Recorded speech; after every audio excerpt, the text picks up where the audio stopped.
The rejection didn't break her. It was the laughter. 200 wolves howling with mockery as Marcus ripped the mate bond from her chest, like she was nothing more than garbage to be discarded.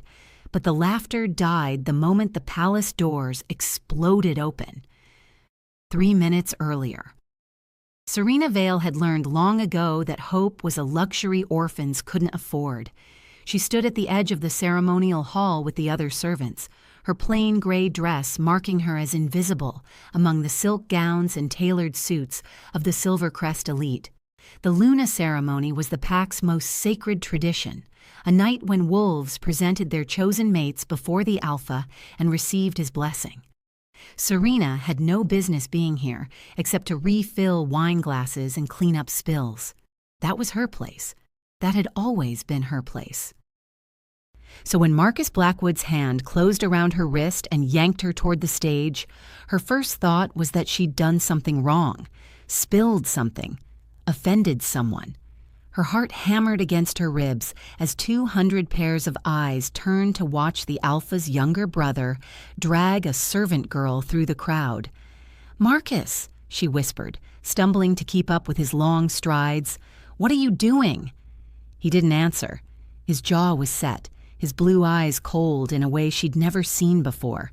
This wasn't the same man who'd cornered her in the kitchen 3 months ago, who'd pressed his lips to her neck and told her she smelled like home, who'd promised her that the mate bond humming between them meant everything was going to change. The stage rose before her, like a gallows. Alpha Vincent Blackwood sat in his carved wooden throne, his Luna beside him. Their expressions revealed nothing as Marcus pulled Serena up the steps and positioned her at the center of the platform, facing the crowd. She could see them all now, the pack's elite families in the front rows, their faces arranged in polite curiosity. Vanessa Thornwood sat among them, her golden hair cascading over bare shoulders, her red lips curved in a smile that made Serena's stomach drop. "Tonight," Marcus announced, his voice carrying through the hall, "I stand before my pack to make a declaration about my mate." A murmur rippled through the crowd. Serena felt sweat prickle along her spine. This wasn't how it was supposed to happen. He'd promised they would do this privately first, that he would prepare his family, that the moon goddess, in her infinite wisdom, sometimes makes mistakes. The words hit her like a physical blow. She turned to look at Marcus, but he wasn't looking at her. He was playing to the crowd, his handsome face twisted with disgust. "She bound me to this creature." He gestured at Serena like she was something scraped off his shoe. "A wolfless omega, an orphan with no name, no lineage, no power, a servant." "Marcus," her voice came out broken, "what are you—" "I'm correcting the goddess's error." He finally met her eyes, and there was nothing in them. No warmth, no recognition of the months they'd spent stealing moments together, no memory of the promises he'd made. "I, Marcus Blackwood, reject you, Serena Vale, as my mate and Luna. You are unworthy of carrying Blackwood pups. You always were." The bond snapped. Serena had heard other wolves describe rejection, the burning, the tearing, the sensation of having your soul ripped in half, but no words could have prepared her for this. Fire exploded through her chest, spreading through her veins like poison. She heard herself scream, felt her knees buckle, but it was all happening to someone else. Some other girl was collapsing on this stage while 200 wolves watched. And then the laughter started. It began as scattered chuckles, nervous, uncertain. But it grew. It swelled. Beta Thornwood was laughing. The Alpha's inner circle was laughing. Even Luna Blackwood's lips twitched with cold amusement. Did she really think Marcus would mate a servant? The delusion on that girl. Wolfless trash. Through the haze of agony, Serena saw Vanessa Thornwood rise from her seat. The Beta's daughter climbed the stage steps with the grace of someone who'd been practicing for this moment. In her hand, she carried a glass of red wine. "Let me welcome our new Luna properly," someone called, and more laughter erupted. Vanessa smiled down at Serena, then upended the glass over her head. Cold wine splashed across Serena's face, dripping into her eyes, soaking through her gray dress. The crowd howled with delight. Marcus put his arm around Vanessa's waist and pulled her close. "This is my chosen mate," he announced. "This is your future Luna." Serena couldn't move. The rejection had stolen everything: her strength, her voice, her will to even lift her head. She knelt in a puddle of spilled wine while the pack she'd served her entire life celebrated her humiliation. She looked toward the Alpha's throne, some desperate part of her hoping for mercy, but Alpha Vincent merely raised his own wine glass in a toast to his son's chosen mate. This was it. This was how she died, not from the rejection itself, but from the shame, from the knowledge that she'd been stupid enough to believe a Blackwood could ever love something as worthless as her. The laughter built to a crescendo, and then the doors exploded open. The sound was thunder, ancient oak splintering like matchsticks as something hit it with the force of a battering ram. Cold night air rushed into the hall, carrying with it a scent that made every wolf in the room freeze. Power. Pure, undiluted, terrifying power. Serena lifted her head. Warriors poured through the ruined doorway, their black armor gleaming in the candlelight. Each one bore a crest she recognized from history books, a blood-red moon over crossed swords, the royal crest, the seal of the Blood Moon Kingdom. But it was the man who walked behind them that stole the air from the room. He was tall, taller than any wolf she'd ever seen, with shoulders broad enough to block out the night. His hair was dark as ink, pushed back from a face that looked carved from stone. A scar ran from his left temple to his jaw, doing nothing to diminish his brutal beauty. He wore no crown, but he didn't need one. Everything about him screamed king. Alpha Vincent shot to his feet. "King Darius! We weren't expecting—" "No." The king's voice was deep enough to vibrate through the floor. "You weren't." He walked forward, his warriors parting around him like water around a rock. His eyes, God, his eyes were gold. Not amber like a normal wolf's, pure molten gold glowing in the dim hall. Those eyes swept over the crowd, over Marcus and Vanessa frozen on the stage, over the Alpha and Luna in their thrones. And then they found Serena. She felt the moment his gaze landed on her like a physical touch. His entire body went rigid. The gold of his eyes flared bright enough to cast shadows. A sound ripped from his chest, not quite a growl, not quite a roar. Something older, something primal. Mate. The word echoed through the hall like a divine decree. Every wolf dropped to their knees, not from choice but from the sheer force of an Alpha King's command voice. Every wolf except Serena, who was already on the floor, covered in wine and tears, staring up at this impossible man like he was a hallucination her dying mind had created. No.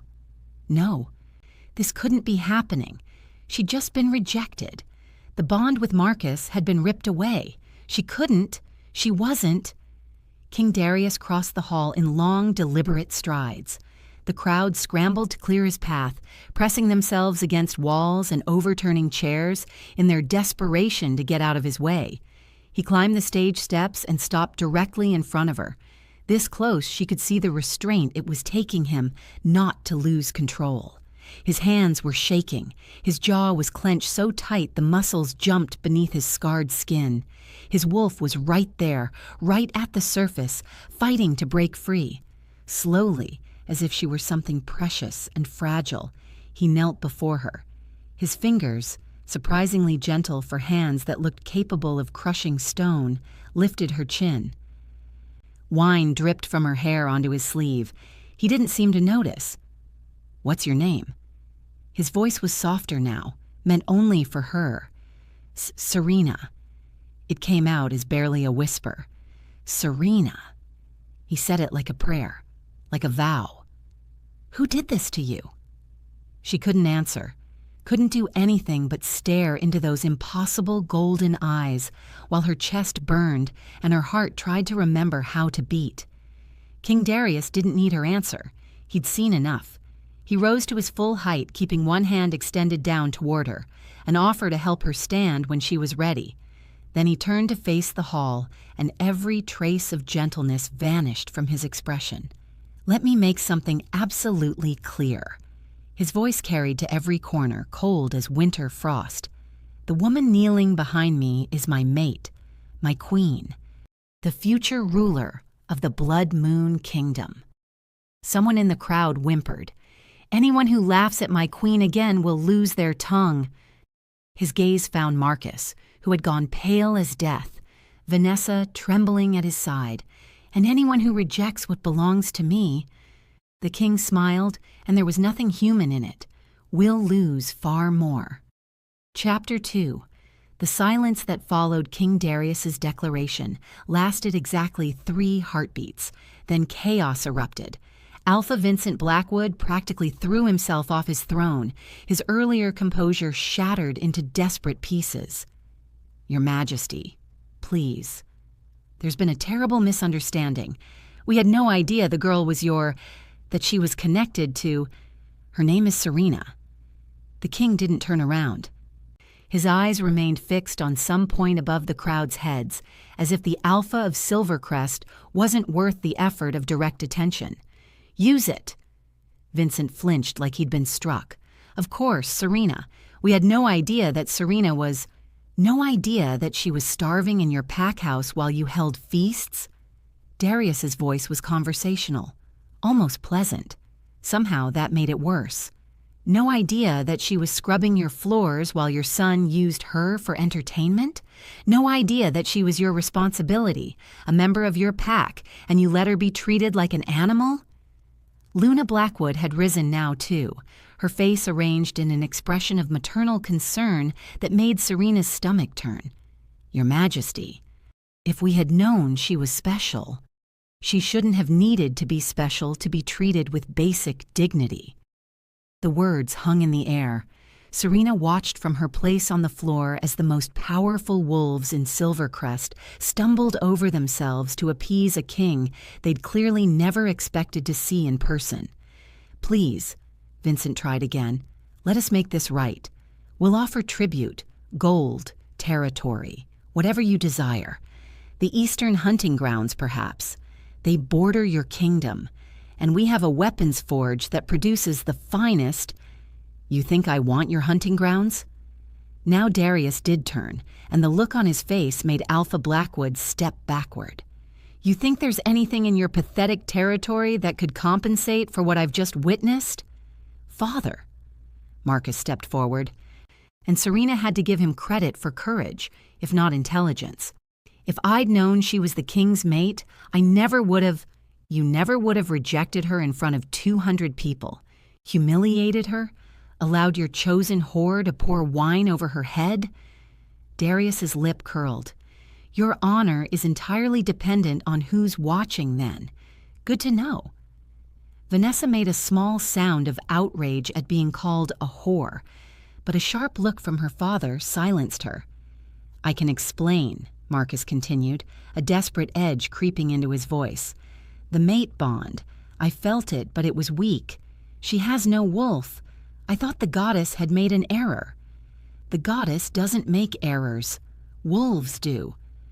Darius dismissed him with a glance and turned back to Serena.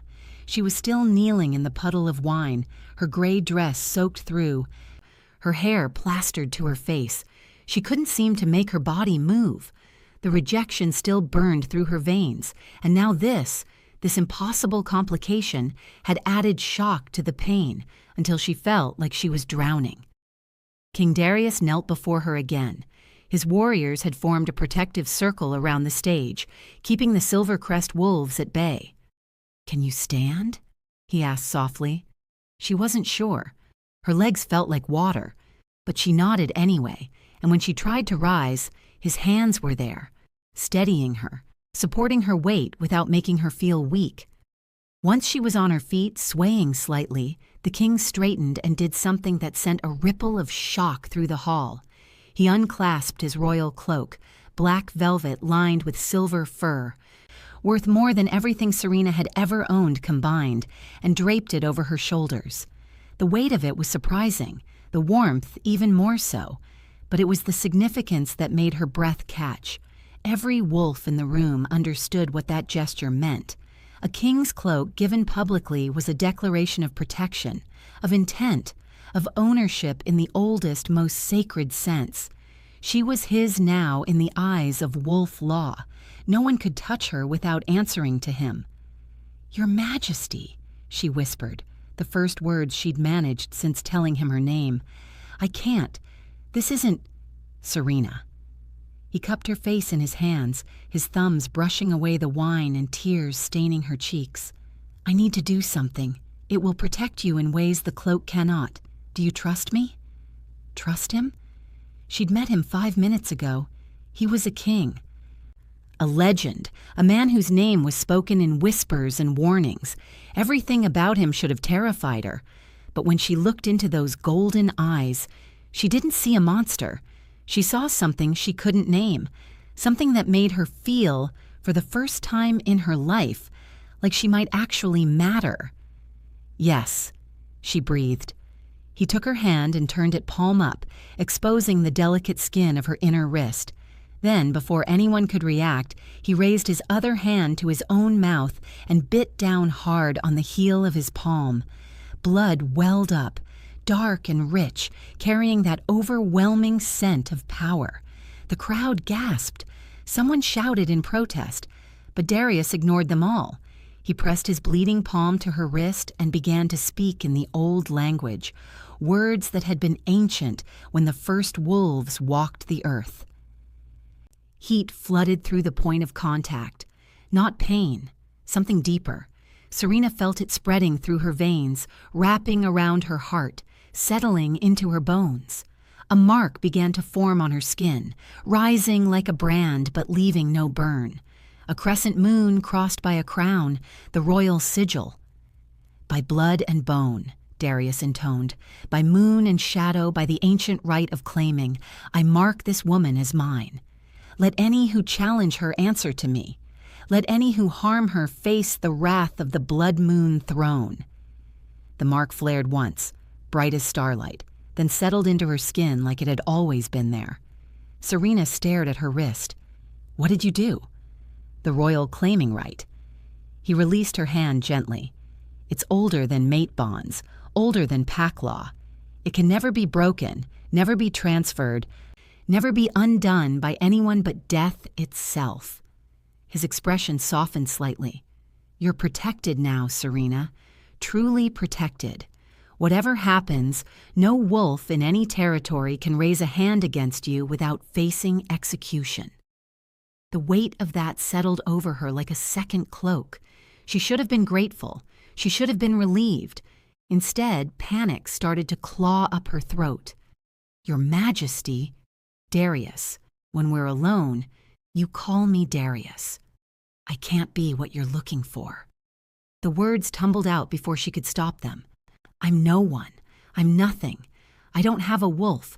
I've never shifted, not once in my entire life. I can't be a queen. I can't even be a proper mate. You deserve someone—" "Stop." His voice was gentle but firm. "Your wolf sleeps because she was never safe enough to wake. Wolves need security to emerge, especially in females. You've spent your entire life in survival mode, waiting for the next cruelty, the next blow, the next humiliation." His jaw tightened. "That ends tonight. But she will rise when she's ready." He tucked a strand of wet hair behind her ear. "Until then, I will be your strength. My wolf will protect what yours cannot. That's what mates do." A sob built in Serena's chest. She didn't understand this man. Didn't understand how someone so powerful could look at her, wolfless, broken, covered in cheap wine, and see something worth claiming. "You're coming home with me," Darius continued. "Tonight. I won't leave you in this place another hour." "Your Majesty, surely we can discuss arrangements." Alpha Blackwood tried one more time. "There's nothing to discuss." Darius helped Serena down from the stage. keeping one arm firmly around her waist. "Silvercrest Pack, hear me. The insult you've dealt my mate tonight will not be forgotten. You have 1 year to present yourselves at my court and formally apologize. If you fail to appear—" He smiled that terrible wolfish smile again. "I'll consider it an act of war." The crowd parted as he guided Serena toward the ruined doors. His warriors fell into formation around them, a moving wall of black armor and deadly intent. She could feel the weight of 200 stares on her back, but she didn't turn around, didn't want to see their faces, the shock, the fear, the jealousy. They had nearly reached the threshold when a hand caught her wrist. Serena spun, her heart leaping into her throat, but it was only Mira, sweet, quiet Mira, who had worked beside her in the kitchen since they were both children. Mira's face was pale, her eyes wide with terror. "Serena." Her voice was barely audible. "Don't go with him." "What?" Mira glanced at the king's warriors, then leaned closer. "There are rumors about what happened to his first queen. She didn't just die, Serena.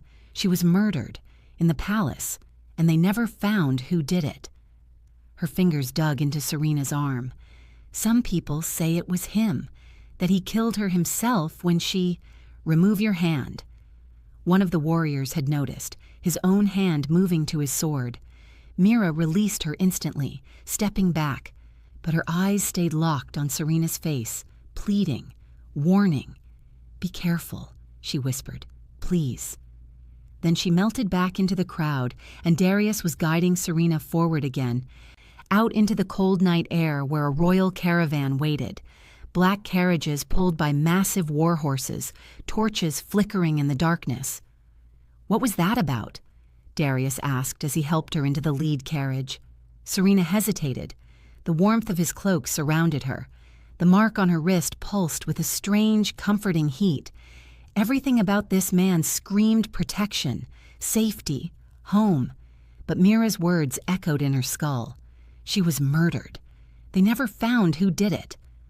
"Nothing," she heard herself say, "just saying goodbye." His golden eyes studied her for a long moment. Then he nodded and settled onto the seat across from her. The carriage lurched into motion. Serena turned to look out the small window as the Silvercrest Pack house grew smaller behind them. The ceremonial hall's lights still blazed, wolves spilling out onto the lawn to watch the royal caravan depart. She found Marcus in the crowd almost immediately, standing apart from the others, his blue eyes tracking the carriage with an expression that made her blood run cold. It wasn't regret, wasn't grief or loss or even anger. It was calculation, like he was solving a puzzle in his head, rearranging pieces on a board she couldn't see. And standing beside him, her golden hair catching the torchlight, Vanessa Thornwood was smiling. Not the furious, jealous smile Serena had expected. Something worse. The satisfied smile of someone who knew something no one else did. The carriage turned a corner, and they disappeared from view. Serena pulled the king's cloak tighter around her shoulders and wondered if she'd just escaped one trap, only to walk willingly into another. Chapter 3. The Blood Moon Palace rose from the mountain like something carved by gods rather than wolves. Serena pressed her face to the carriage window as they ascended the final stretch of road, her breath fogging the glass. Towers of black stone pierced the pre-dawn sky, their spires crowned with banners that snapped in the wind.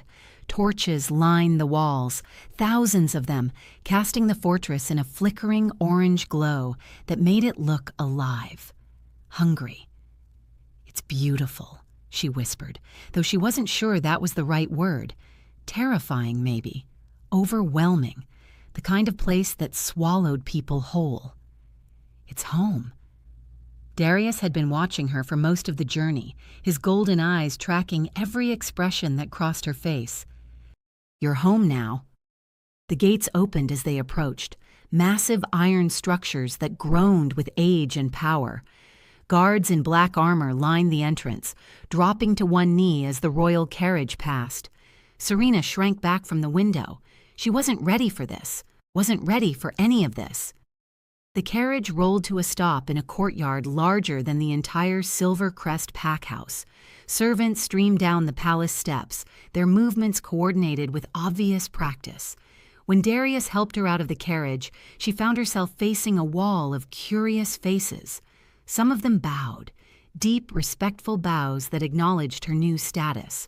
Others simply stared, and in those stares, Serena saw something that made her stomach clench: resentment, suspicion, hostility barely contained behind masks of court politeness. "They'll warm to you," Darius murmured, his hand steady on her lower back. "Give them time." She wanted to believe him, but as they climbed the palace steps, she caught whispered words floating through the crowd. "Just an Omega. Barely 3 years since Lysandra. How dare he bring her here?" The name hit her like a slap. Lysandra, the first queen, the murdered queen. Darius guided her through corridors that seemed to stretch forever, past tapestries depicting ancient battles, past armor stands holding weapons that looked sharp enough to still draw blood, past doorways that led to rooms she couldn't begin to imagine. Finally, they stopped before a set of double doors inlaid with silver moons. "These are your chambers." He pushed the doors open to reveal a suite larger than any space Serena had ever occupied. A canopied bed dominated one wall, draped in fabrics that looked soft as clouds. Windows stretched floor to ceiling, offering a view of moonlit mountains. A fire crackled in a hearth big enough to stand in. "I'll be next door if you need anything." Darius hesitated in the doorway, something uncertain flickering across his features. "Rest. Tomorrow will be demanding." Then he was gone, and Serena was alone in a room fit for a queen she didn't know how to be. She didn't rest, couldn't rest. Instead, she explored her new chambers like a prisoner mapping her cell, running her fingers over silk curtains and marble surfaces and furniture that probably cost more than she'd earn in 10 lifetimes. A knock at her door made her jump. "Come in," she called, expecting a servant. Instead, a young woman burst through the doorway with an energy that seemed too bright for the somber palace. She was beautiful, dark hair tumbling past her shoulders, eyes the same striking gold as Darius's, a smile that transformed her sharp features into something warm and welcoming. "You're Serena." The woman crossed the room in 3 quick strides and grabbed both of Serena's hands. "I'm Celeste, Darius's sister. I've been dying to meet you ever since the messenger arrived." She pulled back, her eyes sweeping over Serena's ruined dress. "Oh, you poor thing. They really did a number on you, didn't they? I heard about what happened at Silvercrest, that Marcus Blackwood should be grateful my brother didn't rip his throat out on the spot." Serena blinked, overwhelmed by the flood of words. You're Lady Celeste?" "Just Celeste. We're going to be sisters, after all." She squeezed Serena's hands. "I know this must be terrifying. New palace, new pack, mate bond with a king who has all the emotional availability of a stone wall. But I want you to know, I'm glad you're here. Truly. Darius has been—" She paused, something sad passing through her eyes. "He's been alone for too long, closed off. Whatever happened with Lysandra broke something in him. But when he sent word about you, I heard something in his voice I haven't heard in years. Hope." The mention of Lysandra again. Serena's pulse quickened. What did happen with her? With the first queen?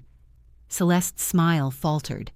"That's not really my story to tell. Please." Serena tightened her grip on the other woman's hands. "I need to know what I'm walking into." For a long moment, Celeste was silent. Then she sighed and sat on the edge of the bed, pulling Serena down beside her. "Lysandra died 3 years ago. Officially, it was a rogue attack during a hunting trip. She went out with a small party and only her horse came back." Celeste's voice dropped. "They found her body in the northern woods, torn apart, they said. But? There were whispers. That the wounds didn't match a rogue's claws, that there was poison in her blood, that someone in her own hunting party—" Celeste cut herself off, shaking her head. Darius investigated for months, tore the palace apart looking for answers, but he never found proof of anything, and eventually, she shrugged helplessly, eventually he just stopped, locked away his grief and threw himself into ruling. He hasn't spoken her name in over a year. Serena absorbed this, her mind spinning.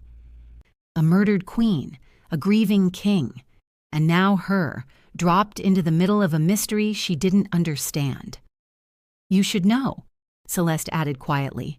Not everyone in this palace wanted Darius to find his true mate. Lysandra had allies here, wolves who loved her, who see you as an intruder. She met Serena's eyes. Be careful who you trust. The formal dinner that evening was a trial by fire. Serena had been dressed by a small army of servants, bathed, perfumed, laced into a gown of deep blue velvet that made her feel like she was playing dress-up with someone else's life. When Darius came to escort her to the great hall, his eyes darkened with something that looked like hunger. You look, he cleared his throat, you look like a queen. I look like a fraud, she whispered back. Then we'll be frauds together. He offered his arm. Ready? She wasn't, but she took his arm anyway. The great hall was packed with wolves, nobility from across the Blood Moon Kingdom, gathered to inspect their king's new mate. Serena felt their eyes on her like physical weight as Darius led her to the high table. She sat beside him, her back straight, her hands trembling beneath the table where no one could see. The first hour was manageable. Polite conversation, careful questions, compliments that felt like tests. Serena answered as best she could, hyper-aware of every word that left her mouth. Then she noticed the man watching her from across the table. He was older than Darius, with silver threaded through his dark hair and a face that gave away nothing. His eyes, pale gray, almost colorless, tracked her every movement with an intensity that made her skin crawl. That's Lord Calen, Celeste whispered from her other side. The king's chief advisor. He was Lysandra's strongest ally at court. Don't let him intimidate you. Too late for that. Lord Calen raised his wineglass in a mock toast, his thin lips curving into something that wasn't quite a smile. Serena looked away. It was somewhere during the third course that she started feeling strange. At first, she thought it was nerves, a flutter in her stomach, a slight dizziness. But then her senses began to sharpen. The conversations around her, previously a blur of noise, suddenly became distinct. She could hear whispered words from across the hall, could smell individual wolves, distinguishing their scents like colors in a painting. Her skin felt too tight, too hot, like something was trying to claw its way out from inside. Serena. Darius's hand closed over hers beneath the table. His voice was low, urgent. What's happening? I don't know. She was panting now, her vision swimming. I don't know. His eyes began to glow. That molten gold, brighter than she'd ever seen it. It's your wolf, he breathed. She's waking up. That's impossible. I don't have... But the words died in her throat as pain ripped through her body. Not the agony of rejection. Something different. Something transformative. She heard herself cry out, felt Darius's arms catch her as she slumped forward. The last thing she saw before darkness took her was Lord Calen's pale eyes, watching her with an expression that might have been triumph. She woke in a garden, bathed in moonlight. Serena didn't remember being carried here, didn't remember anything after the pain consumed her. But here she was, lying on soft grass beneath a full moon so bright it turned night into silver day. And she wasn't alone in her own body anymore. The presence unfurled inside her like a flower blooming, ancient, powerful, and utterly alien. Her wolf. After 22 years of silence, her wolf had finally awakened. Let her out. Darius knelt beside her, his face tight with barely contained emotion. Don't fight it. Let her out. Serena didn't know how, but her wolf did. The shift took her like a wave, bones reshaping, muscles reforming, senses exploding into dimensions she'd never known existed. It should have hurt. Instead, it felt like coming home. When it was over, she stood on 4 legs, seeing the world through new eyes. Darius had shifted too. His wolf was massive, black as midnight, with those same golden eyes. He circled her slowly, a low rumble building in his chest. "You're beautiful," his voice in her mind. The mate bond, finally complete. Serena looked down at her own paws and felt her breath catch. Her fur was white, pure, brilliant white, glowing in the moonlight like fresh snow. She caught her reflection in a nearby fountain and saw eyes that weren't gold or amber or any normal wolf color.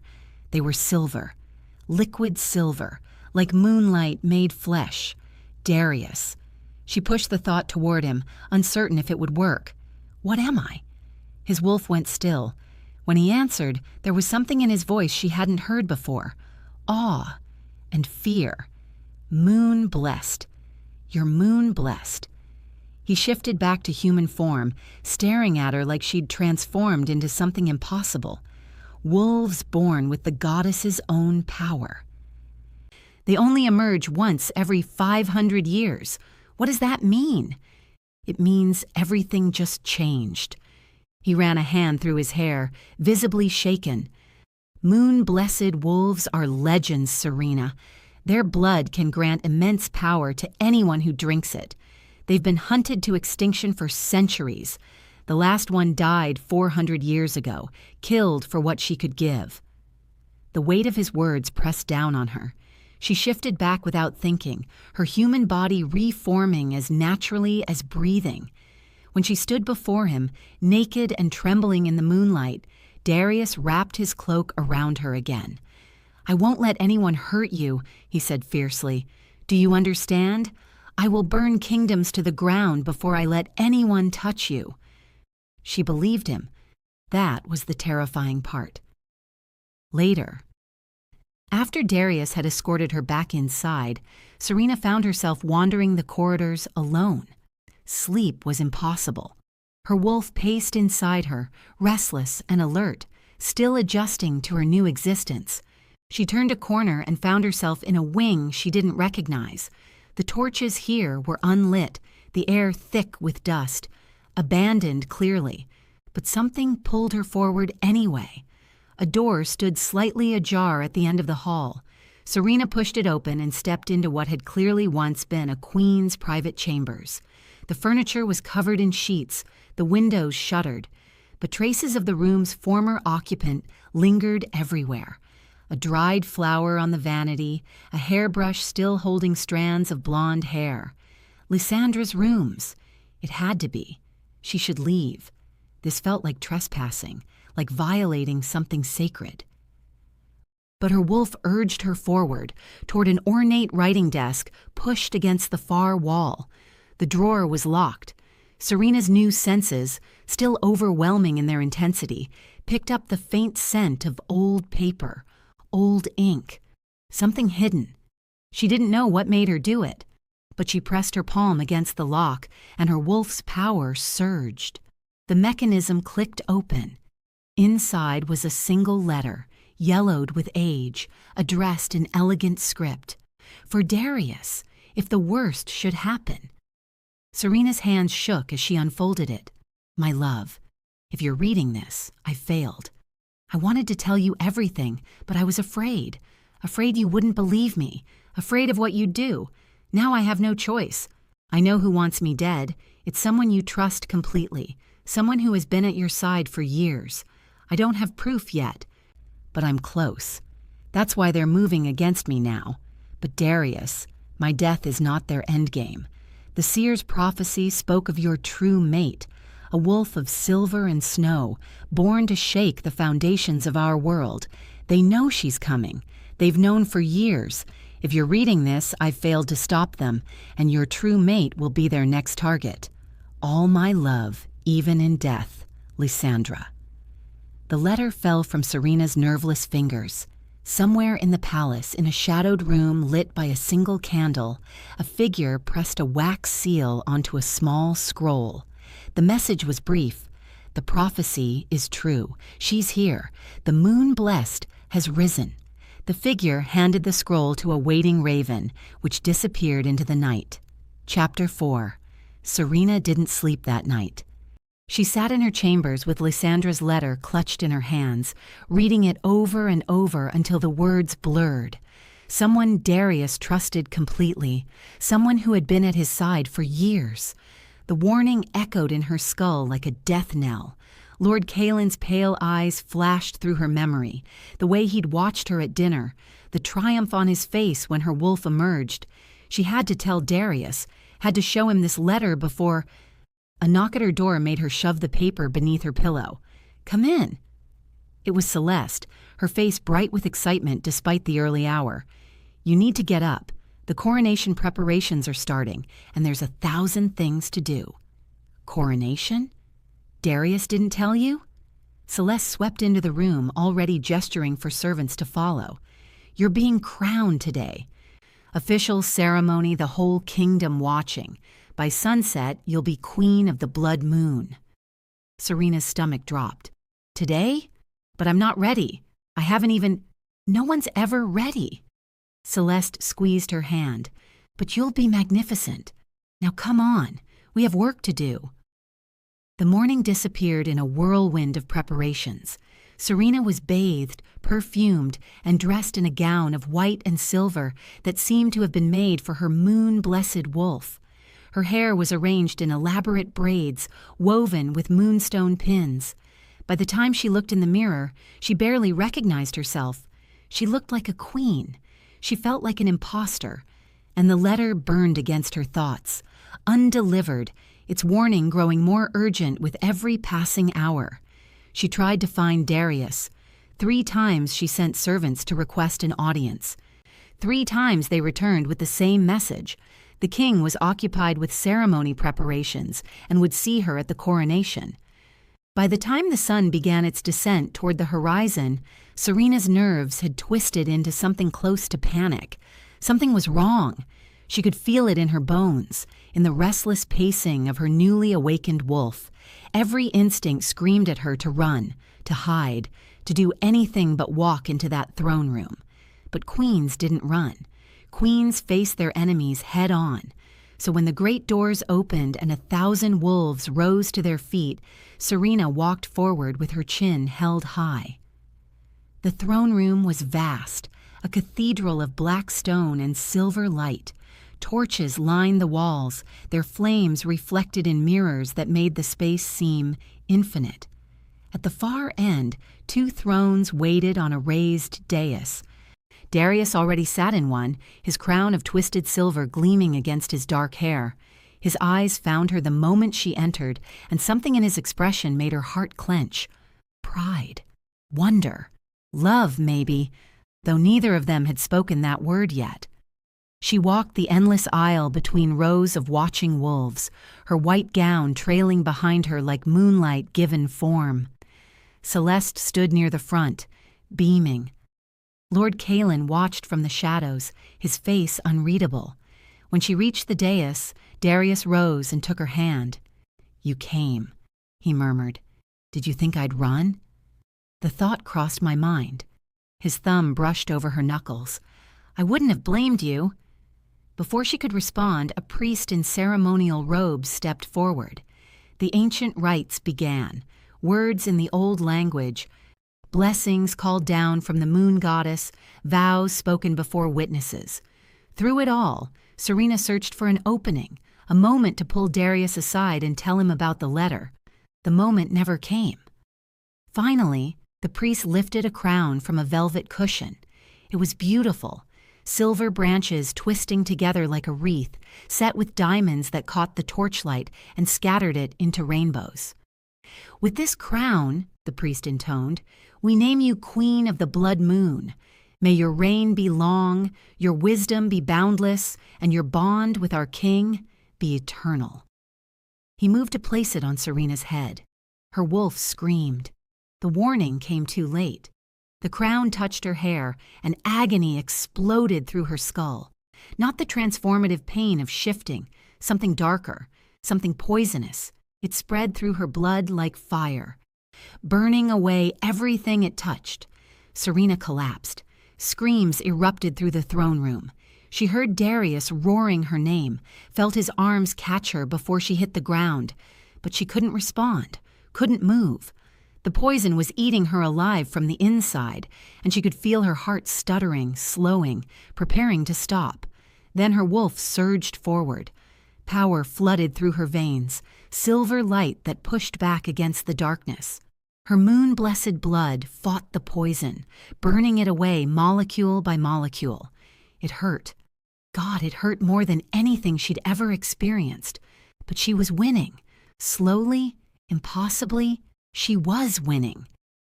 When she opened her eyes, Darius's face swam above her, white with terror. Serena, stay with me. Don't you dare. I'm okay. Her voice came out as a croak. I'm okay. She wasn't. Not really. But she was alive, and right now that felt like a miracle. The next hours were chaos. Darius tore through the palace like a hurricane, his wolf barely leashed beneath his skin. Guards were dispatched, servants interrogated. The priest who had handled the crown was dragged away in chains, protesting his innocence with increasing desperation. Serena recovered in her chambers, Celeste at her side, while the investigation raged around them. "The poison," one of the royal physicians reported, his hands shaking as he addressed the king. "It's a rare blend, Your Majesty, nearly impossible to trace, but the signature compounds—" He swallowed hard. "They're native to Silvercrest territory. This is their creation." Silvercrest, Marcus, Vanessa. Serena finally found her voice. "Darius, there's something I need to tell you." She told him about the letter, about Lysandra's warning, about someone he trusted completely working against him for years. By the time she finished, his face had turned to stone. "Bring them here," he said to his captain of the guard, Marcus Blackwood and Vanessa Thornwood. "I don't care if you have to drag them across the border in chains. Bring them to me." They arrived 3 days later. Marcus looked like he hadn't slept since the ceremonial hall. His face was gaunt, his eyes hollow. He walked into the throne room with the shuffling gait of a man who knew he was walking to his execution. Vanessa was different. She held her head high, her golden hair arranged in perfect curls, her expression serene. She looked at Serena, at the queen who had survived her assassination attempt, and smiled. "Your Majesties," her voice dripped with false sweetness. "What an honor to be summoned." Darius didn't rise from his throne, didn't move at all. When he spoke, his voice was winter ice. "The poison that nearly killed my mate came from Silvercrest. You were seen handling the crown before the ceremony. I suggest you start talking before I lose my patience." "I don't know what you mean." Vanessa's smile never wavered. "Why would I want to hurt your precious little servant girl?" "Because she's his mate." The words came from Marcus, barely above a whisper. Everyone turned to stare at him. He stood hunched, his eyes fixed on the floor. "Because you've been planning this for years. Because you hate everything the Blood Moon throne represents." Vanessa's mask cracked. "Shut up. Tell them." Marcus lifted his head, and Serena was shocked to see tears streaming down his face. "Tell them who you really are. Tell them what you made me do." "I said shut up." But Darius had already risen, his golden eyes blazing. "Who are you, Vanessa Thornwood? And don't lie to me, I'll know." For a long moment, Vanessa said nothing. Then she laughed, a bitter, broken sound that echoed off the stone walls. "Thornwood." She spat the name like poison. "That's not who I am. That was never who I was." She turned to face Darius directly, and the hatred in her eyes was staggering. "My mother was a servant in this very palace. She caught your father's eye one summer when he visited Silvercrest. He used her, got her pregnant, and then threw her away like garbage." The color drained from Darius's face. "I'm your sister. Vanessa hissed. "Your father's bastard, hidden away in Silvercrest, raised on scraps while you lived in luxury. Everything that should have been mine, the power, the crown, the respect, was stolen from me before I was even born." "That's not possible." But Darius's voice shook. "Check your father's records if you don't believe me. He kept meticulous notes about his indiscretions." Vanessa's smile returned, sharper now. "I've spent my entire life planning my revenge. Lysandra was just the beginning." The throne room went silent. "You." Darius stepped off the dais, his hands shaking. "You killed my queen?" "She was never supposed to be your queen. She was a placeholder keeping the throne warm until your true mate arrived." Vanessa's eyes slid to Serena. "I manipulated Marcus into rejecting her, made sure she'd be broken and vulnerable. I never imagined you'd show up in person to claim her. That complicated things." Serena felt sick. All of it. The rejection, the humiliation, the poisoned crown had been orchestrated by this woman, this stranger who shared Darius's blood. "But I'm not working alone." Vanessa's voice dropped to a purr. "Did you really think I could have orchestrated Lysandra's death from Silvercrest? That I could have gotten the poison into this palace without inside help?" "Who?" Darius demanded. A slow clap echoed from the shadows. Lord Calen stepped forward, that thin smile playing at his lips. "She's quite clever, isn't she? A useful tool, blinded by hatred, easy to manipulate." He moved to stand beside Vanessa, who stiffened at being called a tool. "But the true architect of your suffering, Darius, has always been me." Serena watched the pieces click together in Darius's expression. The trusted advisor, the wolves who watched with suspicious eyes, years of whispered counsel slowly poisoning the king's judgment. "You loved Lysandra." "It wasn't a question. I worshipped her." For the first time, real emotion cracked through Caelan's mask. "And she chose you, a king who barely looked at her, who spent more time with his armies than his queen. I would have given her everything, and she picked duty over love." "So you killed her?" Darius's voice broke. "I freed her. From a loveless marriage, from a cold husband, from a life she never wanted." Caelan's eyes gleamed with madness. "And then I found Vanessa, a perfect weapon, already sharpened by hatred. Together, we've been waiting, planning. And now that the moon blessed has finally emerged," he snapped his fingers. Guards burst through the side doors. Not Darius's guards, Serena realized with horror. Wolves in unmarked armor, their eyes flat and obedient. They surrounded the throne room in seconds, weapons drawn, and two of them held Lady Celeste between them, a blade pressed to her throat. "No!" Serena lunged forward, but Darius caught her arm. Celeste's face was pale but defiant. Blood trickled from a cut on her cheek. "Don't worry about me," she called. "Don't give them anything." "Quiet." Calen nodded, and the blade pressed deeper. Celeste gasped. "Let her go." Darius's voice had gone deadly calm. "This is between us, Calen. She has nothing to do with it." "She has everything to do with it. She's your weakness, just like Lysandra was. Just like your precious, moon-blessed mate." Calen stepped forward, his pale eyes fixed on Serena. "Here's how this ends, Darius. You hand over your queen. Her blood will make me invincible, strong enough to challenge any alpha, any king, and in exchange, I let your sister live. You're insane. I'm practical. You took everything from me when you stole Lysandra's heart." Caelan's mask finally shattered, revealing the broken man beneath. "Now watch me take everything from you." The throne room held its breath. Darius's hand trembled on Serena's arm. Celeste struggled against her captors. The rogue guards waited for the order to strike. And in the chaos, no one noticed Marcus moving. "Wait." His voice cut through the tension. He stepped forward, hands raised.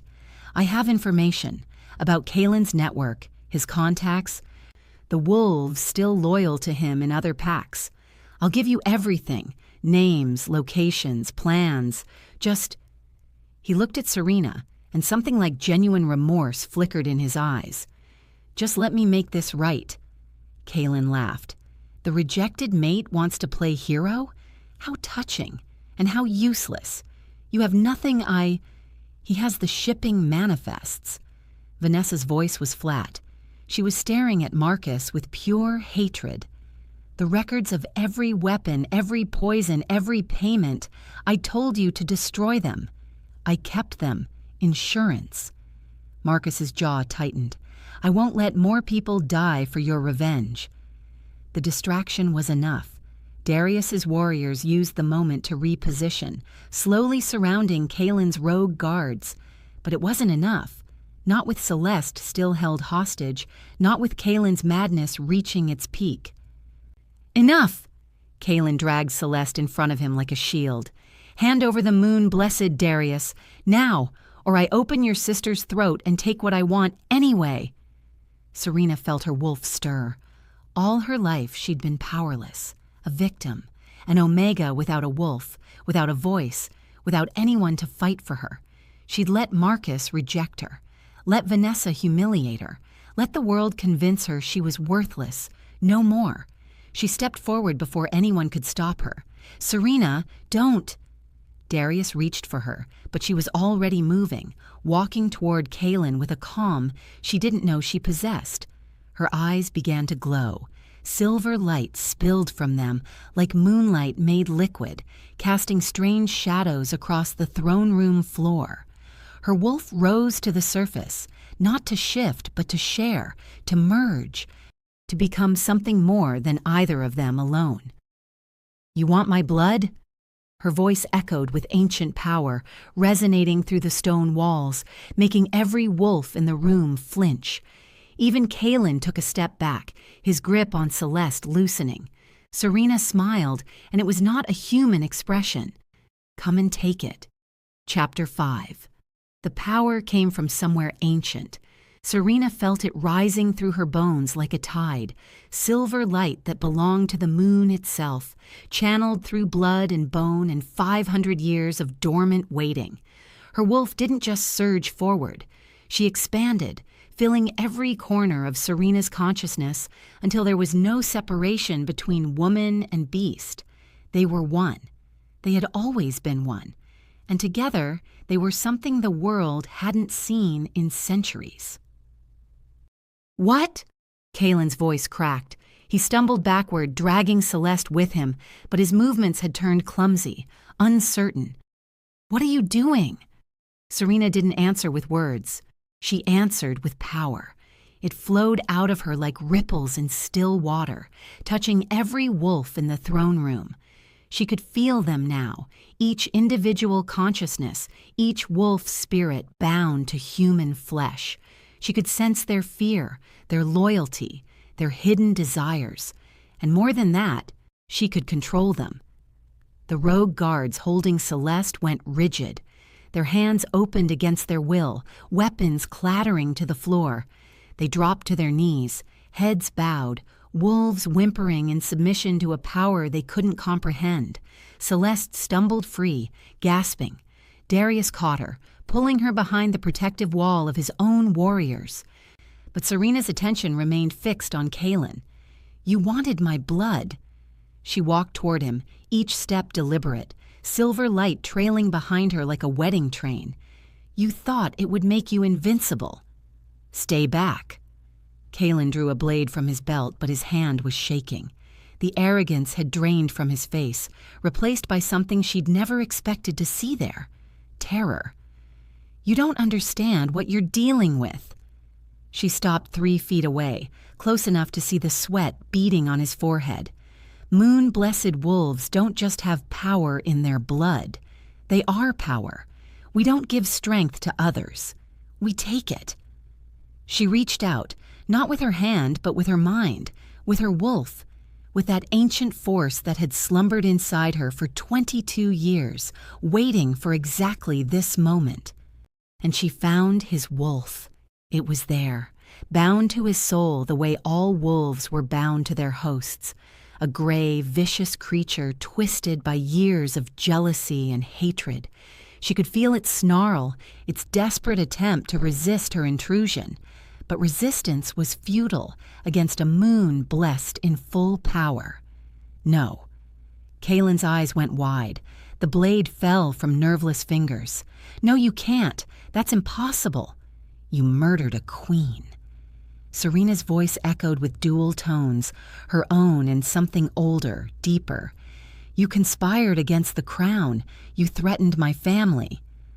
The word surprised her, but it felt right. Darius, Celeste, they were her family now.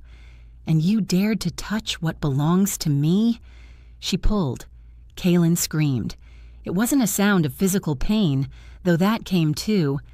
His body convulsing as the bond between man and wolf stretched to its breaking point. This was something worse, the scream of a soul being torn in half. Serena felt the moment his wolf separated from him, felt it dissolve into silver mist that absorbed back into her own power. One moment Kaylin was a wolf, a creature of strength and instinct and ancient magic. The next, he was just a man. He collapsed to the floor, sobbing. His eyes had gone flat and empty, stripped of their supernatural glow. When he tried to call on his wolf, tried to shift, nothing answered. Nothing would ever answer again. What did you do? His voice came out broken. Human. Pathetically, irreversibly human. What did you do to me? Serena looked down at him without pity. I gave you what you gave Lysandra, a fate worse than death. She turned her back on him, finally allowing the silver light to fade from her eyes. The power receded like a tide going out, leaving her trembling and exhausted but standing. Darius caught her before her knees could buckle. The aftermath was controlled chaos. Royal guards swarmed the throne room, securing Kaylin's rogues and dragging the broken advisor away in chains. Vanessa had tried to flee during the confrontation. Serena had felt her moving, a spark of panicked consciousness trying to slip toward the servants' passages. But the guards had been faster. They brought her back in irons, her golden hair disheveled, her perfect composure finally cracked. You can't do this to me. She struggled against her captors as they forced her to her knees before the throne. I'm his blood. I'm a Valerius. You're a traitor. Darius's voice could have frozen fire. He sat on his throne, Serena beside him in the queen's seat. Celeste stood nearby, a bandage on her cheek, but otherwise unharmed. Blood means nothing when it's been poisoned by hatred. Your father poisoned me. Vanessa's mask shattered completely, leaving only the wounded child beneath. He used my mother and threw us away. Everything I did because of him. And I grieve for that child. Darius leaned forward, something complicated moving behind his golden eyes. But I cannot forgive the woman she became. You murdered my queen. You tried to murder my mate. You would have destroyed my sister. He shook his head slowly. Whatever sympathy I might have had died with Lysandra. He rose, and the throne room fell silent. Lord Kaylin, his voice rang out, is sentenced to execution for regicide, treason, and conspiracy against the crown. He will die at dawn, by silver blade, as befitting the wolf he used to be. A murmur rippled through the assembled wolves. Kaylin, held between two guards, didn't even react. He stared at nothing, his stripped humanity leaving him hollow. Vanessa Thornwood, Vanessa Valerius. Darius spoke the name like it burned his tongue. Is sentenced to life imprisonment in the Northern Tower. Her noble status is revoked. Her name will be struck from all records. She will live out her days in isolation, with nothing but her hatred to keep her company. Vanessa screamed curses as the guards dragged her away. Serena watched her go, feeling nothing. Perhaps later she would find room for pity. Right now she was too exhausted for anything but relief. And Marcus Blackwood. Serena straightened. This was the moment she'd been dreading since the chaos had settled. Marcus stood in the center of the throne room, unbound but surrounded by guards. He looked broken in a different way than Kaelin, not stripped of power, but stripped of purpose, a man who had finally seen the truth of his own choices. His sentence, Darius continued, will be determined by my queen. The throne room went still. Every eye turned to Serena. She understood what Darius was doing. This wasn't just justice, it was a statement, a declaration that she was truly queen, with power equal to the king himself. The wolf who had humiliated her would now face her judgment. Serena rose from her throne and descended the steps slowly.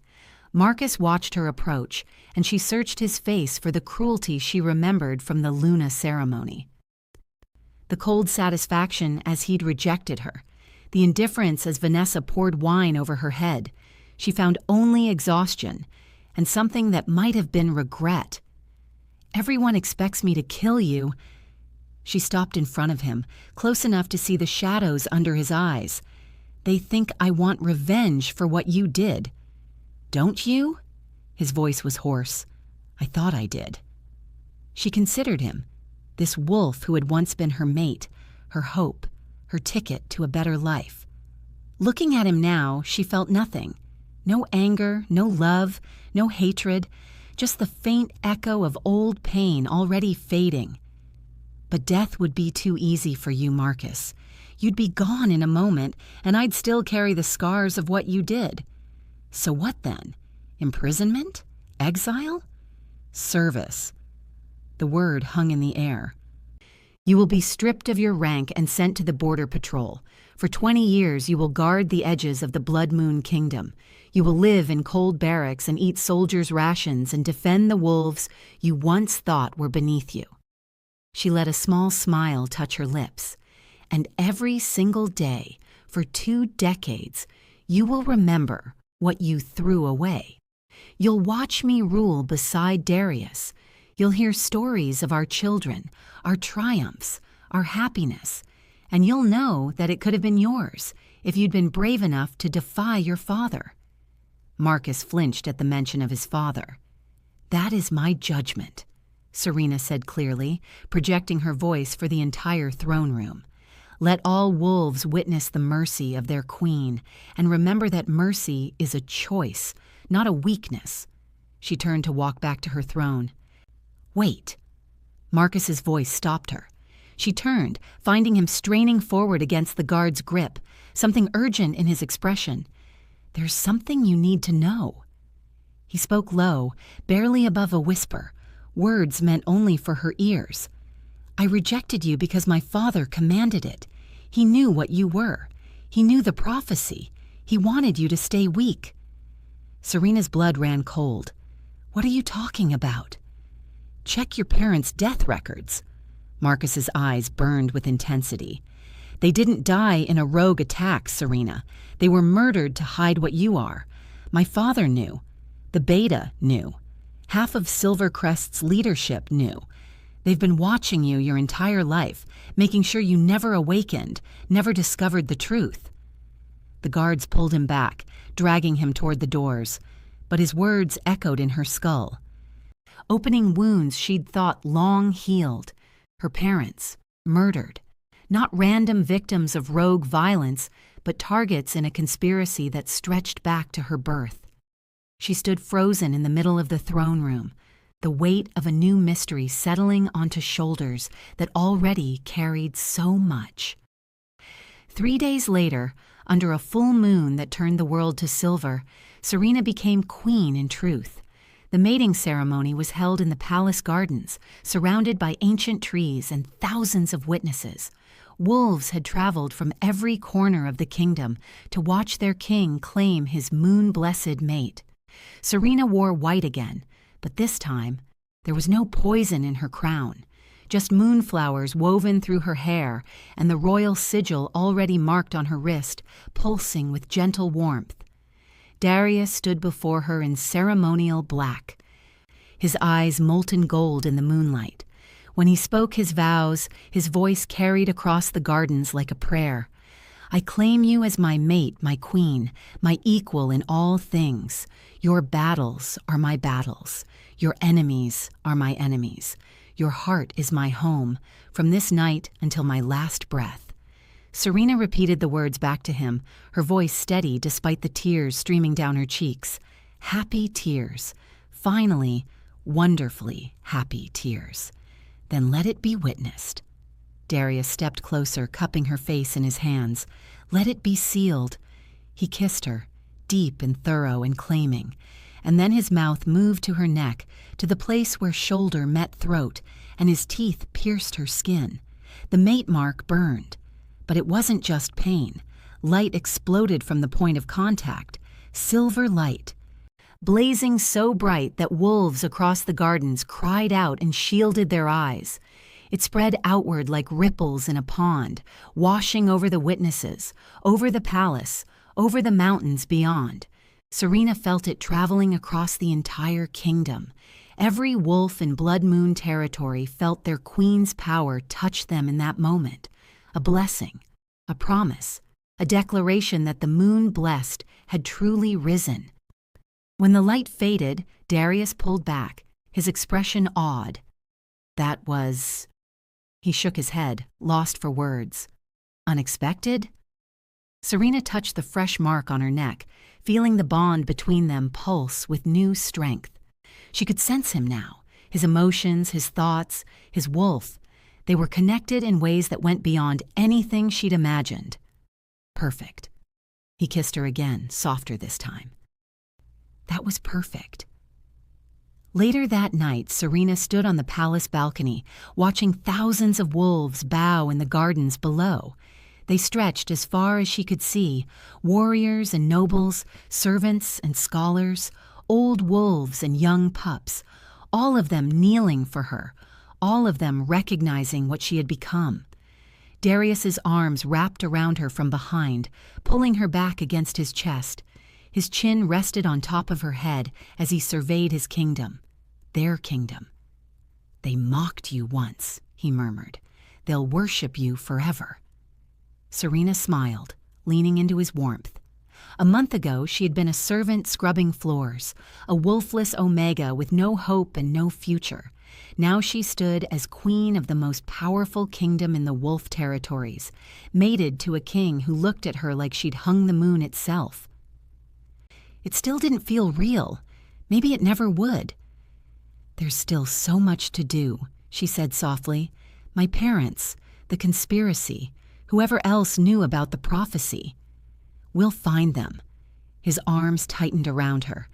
"Together. We'll uncover every secret, punish every traitor, and build something so strong that no one will ever threaten our family again." Our family. Serena's hand drifted to her stomach, where something new had begun to flutter. A secret she'd been carrying for days, waiting for the right moment to share. A life created from their bond, growing stronger every hour. She hadn't told him yet, hadn't told anyone. But standing here, wrapped in her mate's arms, watching a kingdom bow before her, she knew the time had come. Darius. She turned in his embrace, looking up into those golden eyes that had seen her at her lowest and loved her anyway. "Our family is already growing." It took him a moment to understand. She watched the realization dawn. Confusion, then shock, then joy so bright it transformed his entire face. Yes." He kissed her then, lifting her off her feet and spinning her around while thousands of wolves watched their king lose his composure completely. Laughter bubbled up from Serena's chest. Real laughter, free and wild and unrestrained. She had been rejected, humiliated, poisoned, and hunted. She had discovered powers beyond imagination and truths that shattered everything she knew. She had faced monsters and emerged victorious, and now, finally, she was home. The moon-blessed queen had risen, and her story was only beginning. The end. Thank you for watching this video. Subscribe, like, and share this video to continue listening to this type of story daily, and also to appreciate this community too. I would like to hear your wonderful opinion about this story. Please comment below.